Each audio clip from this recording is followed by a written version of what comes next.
Mas a tempestade teve seu preço. Os troianos saíram da rota e chegaram na Líbia, na região da África, perto da cidade de Cartago. A frota troiana foi dispersa em 2 grupos. O grupo de Enéas chegou realmente na África e ele fica preocupado, ele quer saber onde estão os amigos dele. O Enéas ele tenta levantar os ânimos dos troianos que tentam fazer um café, um desejão com o que eles têm lá. Ele fala uma outra frase memorável, muito bonita, da Eneida. A Eneida é cheia de frases bonitas, conforme a gente vai passar por elas, a gente vai tentar lembrar elas aqui. Né? Que ele fala, um dia vai ser bom lembrar dessas coisas. De fato, né? Quando você passa por alguma coisa muito ruim, depois que você passa por essa situação horrível, até é bom lembrar, né, o desafio que você passou. E o Enéas, nesse ponto, ele é muito humano, né? O Virgílio é um grande observador da natureza humana. O Virgílio é famoso pelas suas poesias campestres, mas né, o Virgílio é um grande observador, então ele observa isso da psicologia humana mesmo. O Enéas fala, dia vai ser bom lembrar esses males que nós estamos passando. Inclusive, mais tarde ele fala, tal discursa e afetando um ar seguro, na alma enferma sufoca a dor profunda. Né? Ou seja, o Enéas dissimula, ele está sofrendo ali com tudo que aconteceu, mas ele, como um bom líder, né, ele dissimula a dor, né? Ele esconde dos amigos, né, o desânimo que eles estão passando. E agora, onde nós estamos? Né? Nós estamos aonde? Nesse, há vamos dizer assim, um intermezzo que vai para o Monte Olimpo, né, e Vênus fala com Júpiter. Poxa vida, Júpiter, caramba, olha o que você prometeu, que os troianos iriam ressurgir. Os troianos, depois de toda aquela tristeza da guerra de Troia, lembrando que Vênus estava a favor de Troia, né? O que aconteceu com você? Olha só, tudo o que aconteceu foi tirar eles de Troia para morrerem aqui no mar, né? Para sua esposa continuar acontecendo. Lembrando que Vênus fala, né? Vênus fala, Enéas é da minha estirpe. E é curioso, há uma coisa também importante. Quando a gente lê a Teogonia de Hesíodo, a gente diz que Vênus nasceu do esperma de Urano jogado no oceano, jogado no mar. Só que há uma outra lenda que diz que Vênus é filha de Júpiter. E Enéas é filho de Vênus com Anquises, né? Que um mortal tenha deitado com a deusa do amor, parece que Vênus sofreu um castigo numa disputa com os deuses que teve que dormir com o homem. Não que outras deusas não fizeram, mas em geral na mitologia o inverso é mais comum. Vênus coloca para Júpiter, eu sou sua filha, o meu filho, o seu neto, nós estamos aqui sofrendo. Aí Júpiter dá um beijo, né, na filha, né, no caso é a Vênus, filha de Júpiter, não é a Vênus Urânia. Há quem diga que a Vênus Urânia é a deusa do amor celeste, enquanto a Vênus, filha de Júpiter, é a deusa Venérea mesmo, a deusa do amor material, mundano, que preside o casamento, as relações sexuais e a procriação. É que nem o pessoal brinca, né, Júlio César, ele era descendente de Vênus, mas Vênus não abençoou ele porque ele não teve filhos, né, ele só teve uma filha, que se casou com Pompeu e morreu sem filhos. Então, o descendente de Vênus, da deusa do amor e da fecundidade, ele mesmo não teve sorte no amor nem na fecundidade. Bom, Júpiter começa a consolar Vênus e Júpiter fala um negócio inteiro.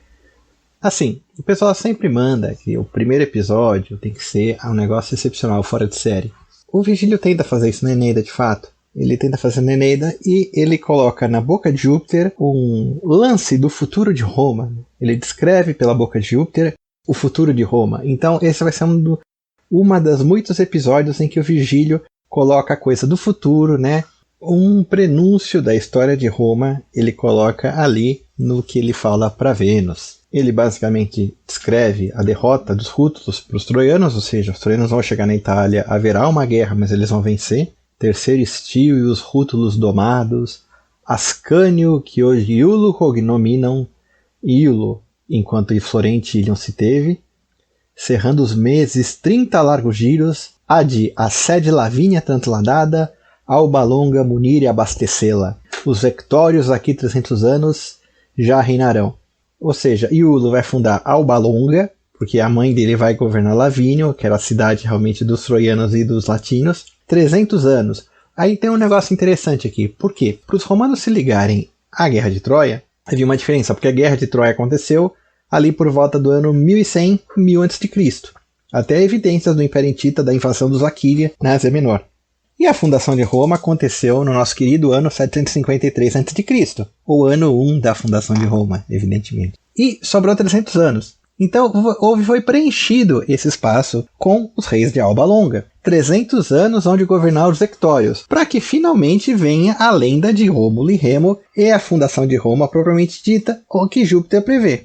Ou seja, no primeiro episódio da Eneida, vamos dizer assim, no canto 1, não tem como realmente não colocar essa prefiguração do futuro e ligar finalmente a Eneida a Roma.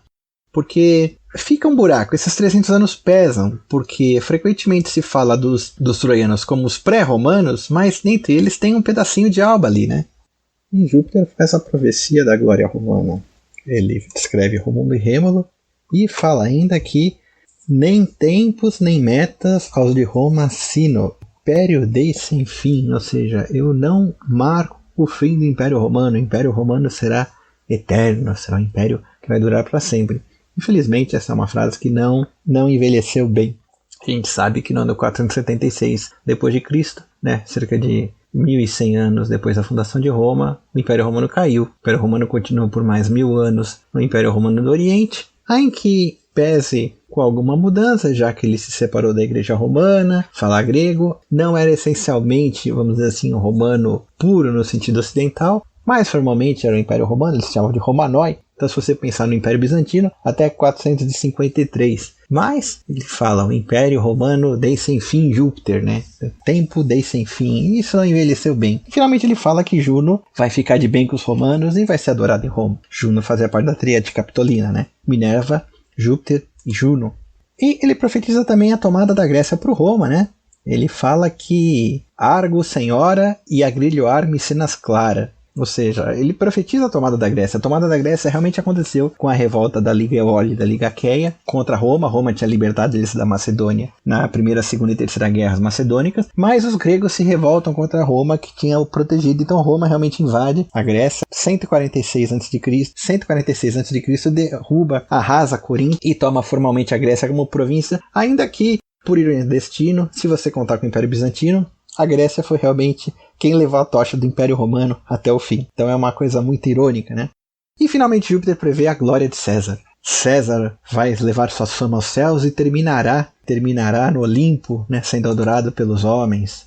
César terminará no Olimpo sendo adorado pelos homens, né? Subirá aos astros. Então as humanas preces acolherá e tem de invocá-lo, né? Júlio César foi divinizado depois da morte dele, né? Então havia um templo de César no Fórum Romano. Então César vai ser acolhido, Júpiter prevê que Júlio César será um deus. Aí há uma frase muito bonita, né? Porque praticamente é previsto uma idade de ouro, que em tese é o tempo de Augusto, é o século de Augusto, inclusive onde a idade de ouro de fato, porque foi onde nasceu nosso Senhor Jesus Cristo, então realmente foi a vinda do Messias, foi a plenitude dos tempos, a época do Augusto, né? Sem querer o Vigílio acertou, né? Ele tentou realmente bajular o Augusto, mas ele previu realmente a idade de ouro, que foi a vinda do Messias. Afinal de contas, foi o cristianismo realmente quem trouxe os grandes avanços dos direitos para dentro do direito romano, quem realmente criou a nossa civilização, já que amoleceu e integrou o melhor da antiguidade que gerou a nossa civilização. Virgílio fala: então, deposta a guerra, se amolgue a ferridade, encanecida a fé convesta, os irmãos Quirino e Remo ditem leis. Jano trave as diras portas, com trancas eldabrões, sobre armas cruas, dentro o ímpio furor, sentado e roxo, atrás os pulsos em 100 nós de bronze, e de onda ruja com sanguínea boca. Ou seja, muito interessante isso aí. A encanecida fé. Na aula sobre o rei Numa Pompílio, nós falamos como os romanos adoravam a fé pública, que, de acordo com o Dumézil, estudioso da religião romana, foi antecessora do culto à deusa Concórdia. A fé pública, encanecido, quem tem cabelos brancos, né? Os idosos, os anciões dos senes, daí vem a palavra senado. Fé convesta, fé pública, né? Esse conceito do direito romano que veio da religião, né? A fé pública, a deusa que presidia os tratados.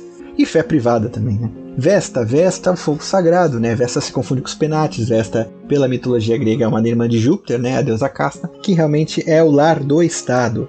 Quirino é Rômulo divinizado. Depois que Rômulo seguiu o ciclo da vida dele, né? Rômulo se torna um deus, o deus Quirino. E o Vigílio, ele, vamos dizer assim, amacia a história de Rômulo e Remo, que ela é sucedânea de grandes brigas de irmãos na história, né? A gente tem Esaú e Jacó, né? Nós temos também Caim e Abel, na história sagrada, Caim, Abel, Esaú e Jacó, e na própria mitologia Atreus, Tiestes, Etéoclos e Polinices, né? As grandes lutas de irmãos, os grandes fratricídios da história, e ele coloca Quirino e Remo, ou seja, Rômulo, apesar de ter assassinado Remo na fundação de Roma, de acordo com Virgílio, nessa época de ouro, fazem as pazes. Jano trave as diras portas, né? As portas cruéis, as portas terríveis. O que acontece? Jano é o deus autóctone, que é o deus romano, né, dos inícios e dos fins. Então quem é Jano?